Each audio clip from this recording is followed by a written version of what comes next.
What's up, family? Welcome back to The Corner. Once again, it's me, your homie, your stromie who pops no baloney. Good to go, Herschel J. Grandin Jr., aka Herschel Jr., The Voice.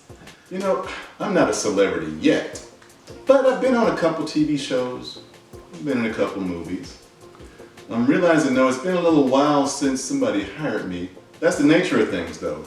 Getting into the entertainment business, it's hard, and very hard, despite how easy some people make it look.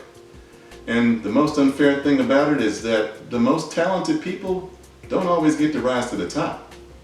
There's a lot of you out there trying to make it, and depending on where you are in your career, I think you're realizing it takes a lot more than my family always tells me I'm so funny, and my husband always tells me I can sing.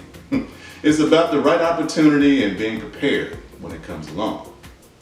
Today, we have the pleasure of sitting down with someone who's seen the highs and the lows of fame firsthand. And I can't wait to chop it up with him.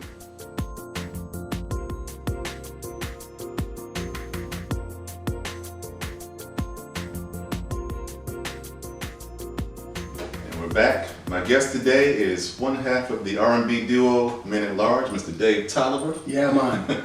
Welcome to the show. And I tell you what, man, that was my shit back in the day, man. It was like, yeah. Are you hungry? Me too. You got a pocket full of dough. Are you homeless? Yeah. I had a house at home. Was that, are you driving? I got a limo outside. Don't be walking, why don't you come and take a ride? There you go. Won't you? That was my shit. I was all of 150 pounds back then, too. I was way fit, bunch of 50s. Well, again, just thanks so much for being with us today. We're glad to have you here. You know, it's all good. Aaron Hall, we good. So I'm Aaron Hall, apparently. So. Put your glasses on. Yeah, I need to. I can't see nothing. So we're gonna just get into it. So tell us how it all started. Was it talent shows? Did y'all do like Boys the Men and corner Gerald Levert in the hallway of a concert and say? No, it's actually a long story, but I'm gonna. Okay. So I started off singing in church at like 4 or 5 years old in the choir. Then I eventually started directing the youth choir at like 13. Then I started working in radio. So by working in radio, my uncle who raised me, like he was my dad, was my mom's brother. Okay. He was cool with Gerald, broke their records and stuff like that. And my mom worked for the government, but she worked for this record store part-time. And so Gerald would always come up there because he was cool with the owner. And so blah, blah, blah. Finally, one day, like I said, I was working the radio, and one of the disc jockeys that was working, his name was Jeffrey Charles. He actually used to work down here on radio. He was a singer too, and so he had a performance, then he had an after party at his house. And so my partner and I, Jason, we used to always ride around the city with this white Casio keyboard with tape on the batteries, you know, in the back, and sing the same things over and over and over again. And you know, the talent shows and the rib burn-offs. You had to go to the rib burn-off and all that other stuff. So that night, at the after party, everybody was like, Gerald came to us after, everybody was like, sing, sing, sing, sing, sing. This was like 1986, man. Wow. And we sang, and he was like, man, I'm gonna hook y'all up. Okay, that's what's up. We didn't see him again for like 3 years. Okay. So, yeah. So I'm gonna hook y'all up eventually, is what he meant. And that was when his thing was really popping off at Atlantic Records, you know, the pop, pop, pop, blows my mind, and all that stuff.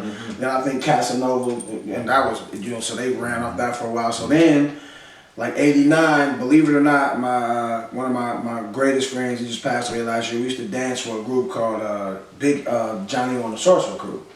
We used to be called Big Step, two big dudes doing our thing. I ain't doing much of that now.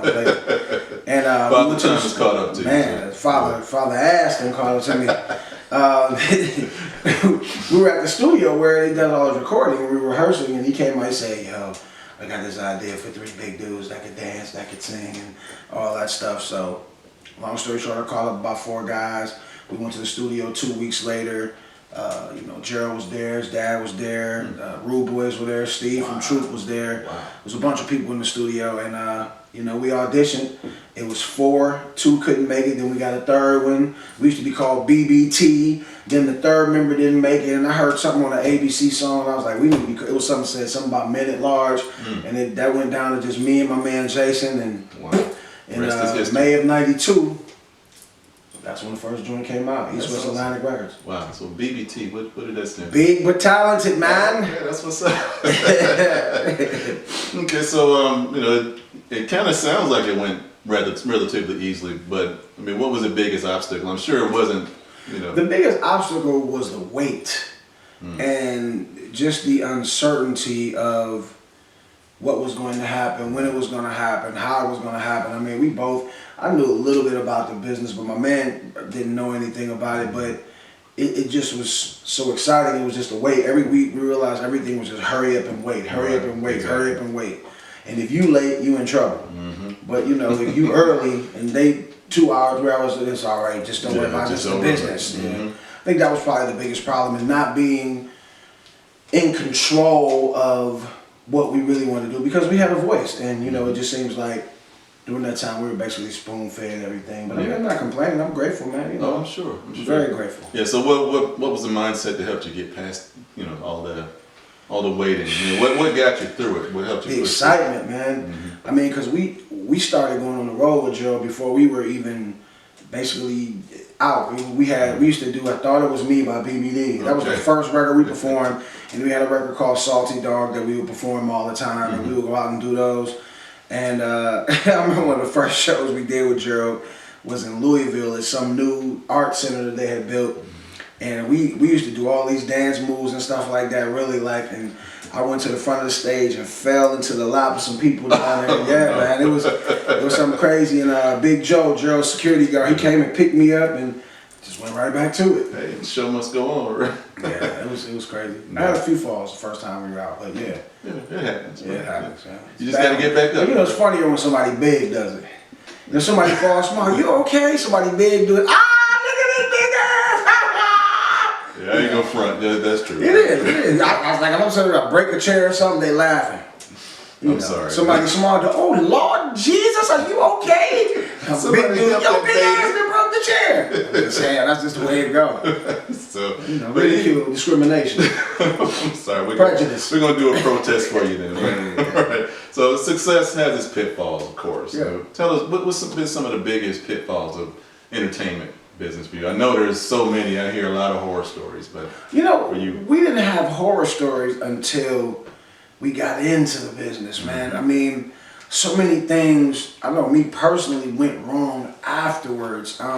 Starting, like, you hear all these homeless stories, living out my car. Yeah. And I honestly think people make a lot of that stuff up. I do. But one thing I've learned about this earth, and I hate talking about it, like everything is give and take. It seems like you have to sacrifice something to get something really big. You have to lose something. And I hate talking about that. But that's just the way it seems. You understand what I'm saying? That's the universe, man. I mean, it's unfair, but I mean, it is what it is. You know, because I got to think too, like, my mom passed, and then Jason's dad passed right behind that, and then here we are, #1 records. I don't want to say there's any correlation to it, but it just seems like every time you hear these major stories where people have these lost, and then they're super, you know.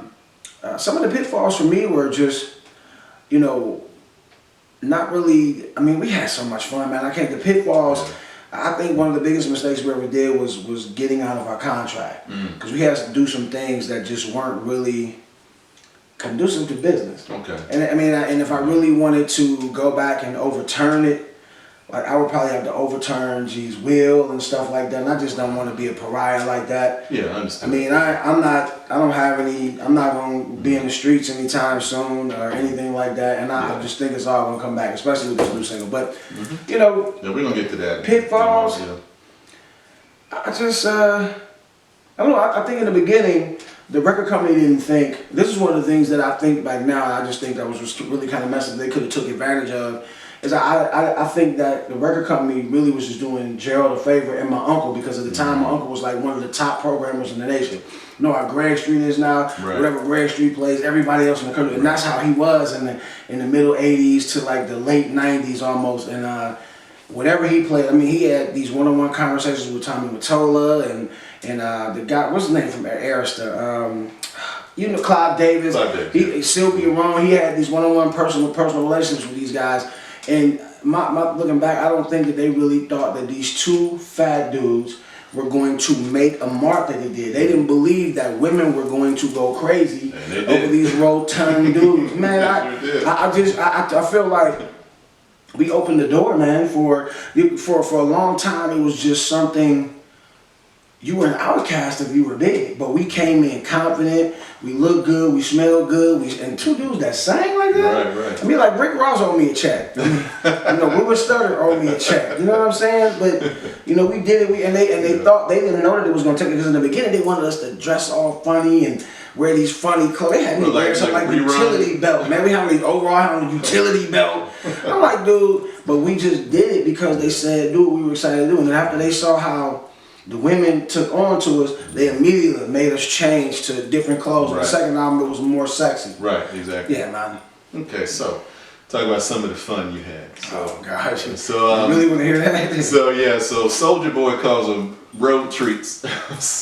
And I had an old head tell me one time, said 2 of the biggest things that'll take a man down are a whiskey glass or a woman's ass.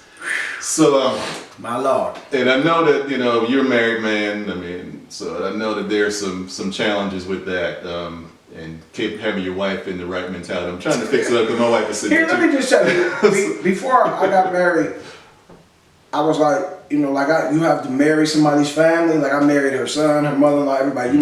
That comes with the package. I was like, before we got married, I just told her this is the deal breaker. You have to take this as it is. Mm-hmm. I'm going to respect what we do. I'll never bring shame to you or embarrass, because she's in education. I will never bring shame to you or embarrass you anywhere like that. Because that's the question, how do you prepare the family? Because I mean, people hear so many horror stories. I mean, there's so many biopics, and you see like the ugly stuff that happened behind the scenes. So how do you prepare the family to, how can you tell me that's not going to happen to us? And you can't tell them that. What you have to do is you basically have to trust the person you're with. Exactly. I think if you can't be comfortable in knowing when that man or that woman walks out the door to go on the road, that they're going to, honestly, no matter what they do, as long as they're not going to disrespect you, make you look bad, or bring anything back home. Exactly, that's the big like thing. A baby, a disease, some type of legal lawsuit, R. Kelly, all that other stuff, Bill Cosby, Michael Jackson, I mean all that stuff. Then I think that they're just right. I just think that they not settle, but they accept it, because this was me. This is all like from the onset of me being birthed. This was my destiny. It was like it was already my grandfather. He took a choir to sing for President Roosevelt. When we came out, we toured with Bill Clinton at all the back colleges. It's just like it just things you threw the dust down, and it came. She sprinkled me. You know what I mean? So I just think it was something that was a deal breaker, and I didn't tell her you got to do that. I said, well, this is who I am. Right. Exactly. I gave her my whole book. Women, I never was big into drugs. You don't count that as a drug. Never was heavy into liquor until I got into my 30s. Probably after I married her. You just everything has. I think in order to go forward and have a good union, no matter what happens, you have to have an open book. Yeah. If you don't have an open book and then something comes out later, it's gonna mess it up. So I just was totally open. Yeah. I probably was too open. Well, I tell people that all the time. Like my wife, I told her a long time ago. So I'm always gonna be honest with you, especially when I know you're gonna be pissed off, because you're gonna be mad at me, but you'll appreciate the fact that you knew everything that was going on up front. So that's a good mantra to adopt. So how old were you back then when everything started out? Woo! When we first started, I was like around 19. But when the record actually came out, I was 21, getting ready to turn 22. Jason had just turned 18 on May 1st. So I was still a kid, man. Having fun, man. Gee whiz. Yeah, so what advice would you give that kid now? Don't do it. No, I think I would tell somebody today. There's so many things I could tell them from the mistakes that I made. Number one, I would say, if you're young and you're still in school, finish. Try to get some type of degree or some type of trade, because now the way technology is, you can do your degree online and tour. I did it. I just got my degree, and I was doing it like that. You know what I'm saying? Thank you. So at 48, and I would say if you're really true and real about this music business. When I sit on panels and they ask me questions, I say, we all have to drive on the same freeway, but we don't have to drive the same car. Find yourself, find your true self, and I think, maybe you're not the one that's supposed to be the 100 million seller, but you'll find a fan base out there that will support you enough that you won't have to do a regular job. Right. If you find truth in who you are and what you do, speak truth. Like I just, everybody has the same story. It's drugs, popping a pill or popping a seal, all these bottles, and just there's more to it. And then I see, well, that's on the urban side, but then I see the young white kids and they're talking about, it's like 90s music again. Right. They're talking about love, life, and relationships. And even though we're still talking about it, it's just real gritty and grimy. Like if everybody is just like a street urchin. Like, I mean, I get it and I know why it's like that, but let's fight for reality. Let's fight for truth. Let's fight for, because I don't write, like in my songs, and I mean, you say, you old school, homie. Yeah, but I just write about my truths, and if it's not my story, I'm a storyteller. Like I have a song called Killer Man. One of my homeboys was sleeping with one of my homeboys' wives, and I wrote a song about it. Yeah, man, it was crazy, and it, art imitates life for real. Yeah, it is, and I mean that's all it is. Music is a spiritual movement. I learned that when I lived in the Virgin Islands for like a year. And music it's spiritual. When you think about some of the classic music that we grew up to, it always takes you back to those moments where, man, I mean, my mom's been gone between 9 years this year, and if I hear Natalie Cole, I'm Catching Hell, it just takes me back to her singing at the house or singing at the record store. You know what I'm saying? If I hear what is it? Blessed Assurance. I hear my grandmother. She couldn't sing like that, but she was Blessed Assurance. I mean, when you hear songs like that, those quality songs. Not to say they're not any quality music this day, but it takes you back to those moments, man, of growing up. Like I'm a hip hop fool, fanatic. Like if I hear some Curtis Blow or some LL Cool J or just Run DMC, it takes me back to those good times, Fresh Fest. When we really didn't have any worries, we did, but we didn't, and we didn't know what was coming. And now we're here. Now we didn't care, and it was like I say back in the day when I was a kid, my mom worked at the Federal Building downtown. At 7 years old, I would catch the bus by myself downtown. Wow. And go to lunch with my mother, and then catch the bus back home or either way with her. Now. You can't do that. Some 7-year-old, you going to jail. That kid, you gonna find that kid somewhere chopped up or touched or something. It's just, what happened? Right. Yeah. What happened? So man, we'll probably never know what happened. But I mean, other than the world happened. Man, what happened? It's scary, B. It's very scary. I pray for my kids. I have a son, junior at Jackson State. My daughter's in 7th grade at Landmark. And I just, I pray every day because I'm nervous for what they have to face after I'm gone if I'm not here to protect them so I'm trying to feel like my daughter knows about all my stuff on the road. Yeah, you told me that before. Man, my son knows too. Everything. And I tell my son, man, make sure you put some on maybe too. I said, the stuff they got going this days, you put your thing in there and come out, it'll be gone. And your nickname will be Dickie. And you know what I'm saying? It'll just be gone. Little Dickie or just no Dickie. You be all balls. Your nickname will be Dickie. And I tell my daughter, I say, when you start to get up and you start having those emotional feelings, you do it because you want to, not because you think it'll make somebody else happy or somebody forced you. Or I said, I don't care what nobody say they're gonna do to your parents. Let them do it. You say no unless you want to do it. Live life without regret. You make your decision. You live your life your way. Don't make nobody force you or coerce you into doing things like that, man. That's another show for another day. But I'm sorry, but no, it's all good. I mean, it all ties in. Because I mean, no matter what aspect of the entertainment industry, like a lot of the same issues do arise, and a lot of the same pitfalls do arise. Yeah, man, a bomb buckle. So we're gonna switch gears just a little bit. So you definitely you hold Gerald Levert in a very high regard. I hear you talk about him almost reverently, almost. If you had one more chance to talk to Gerald, what would you say to him? Damn, man, you're gonna get me emotional on this. So I hate that. It's all right. I don't hate it. I don't. It's a place of love. I don't mind being emotional.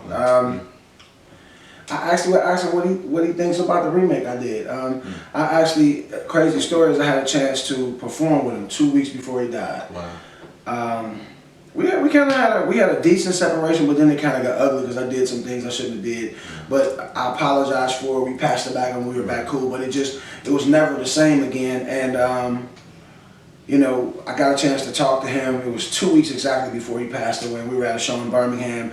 It was right when Dwight Howard was coming out. Anyway, all that don't matter. But we got a chance to sit down and we talked. And he was like, "Man, why y'all didn't do So Alone?" And I was like, "Well, the money wasn't right." So I gave him the new stuff, so they hear that stuff. And you know, he was like, "Man, you know," I said, "Man, you know," I said, "Every time I see you, man, you always, you know, wondering what we can do with this and the third." Because he always say, "Man, I'm just trying to see what we can do, put some shit together." And I'm like, "Man, I didn't care about none of that. I just wanted to get back with you and hang out." Yeah. So, I you know, it's always somebody in the middle trying to start some stuff. And they were like, "Man," I was talking about him. I was like, "Dude, it wasn't me." Yeah. I said, I don't do that. I have to, you know, I said, only thing I told that woman was, I love you and I miss you and I want us to get back together and start doing some stuff. And then he looked at me and he was sweaty and tired. And he was like, "Man, I'm tired. I'm tired of all this shit." And then was like the last words he said to me. And I went to Cleveland a couple weeks later, and it was really a peculiar day, man. It was everything that could happen. I mean, it was like I woke up and I kept dropping stuff, and then I got in the car and the car kept swerving left. And I'm like, "What are you doing?" I mean, it kept swerving, and the next thing you know, I went. It just everything that could happen that morning just was happening, and it's like something just wasn't right in the universe. not at all. And my man called me. He's like, "Hey, man." The one I wrote the song about, his wife cheating on her homeboy. He said, "Hey, man, you hear Gerald now?" I was like, "What?" I was like, "Nah, man, he ain't dead." And the next thing I got a call from Joe from the Rude Boy. He was screaming, "Man, we lost G." I was like, "Oh my God." Yeah, man, it was like the shot heard around the world, man. Yeah. You know what I mean? Yeah, I remember that very well. Ali and Fraser. Down goes Fraser. So the last drop dead piece of advice you would give somebody who's trying to make it, you know, either acting, singing, whatever, you know, because the business is an ugly business. What would be just the biggest piece of advice you would give somebody? I say if you want to be respected, revered by your peers and the fans as well, because I guarantee you a lot of this music that's out right now, people ain't saying, "Oh man, they can sing," or "Oh man, his lyrics is cold." Man, if you can rap, be as poetic as you can. I don't care if you're talking about chopping somebody's head. And that's I mean, I'm just saying, I mean, punchlines, you know, rhyme patterns, just stuff like that. Make it as, if you singing, man, make sure you really can sing. Not just because your mama, your cousin, them say, or your blocks. If your blocks say you good, and them the only people that saying you good, you ain't no good. No. They trying to get a free ride, and they trying to hang out with you. And if you do blow, they're trying to get some of that money, get a job, free product, free clothes, free girls, free drugs. PYC is an acronym of practice your craft. Practice your craft. Make sure you're as good as you are. And I use CeeLo as a guy. Like I tell people, try to be as different. Be you. Try to stick out like a herpes show on a light skinned dude's face. I'm just saying, like, that's wild.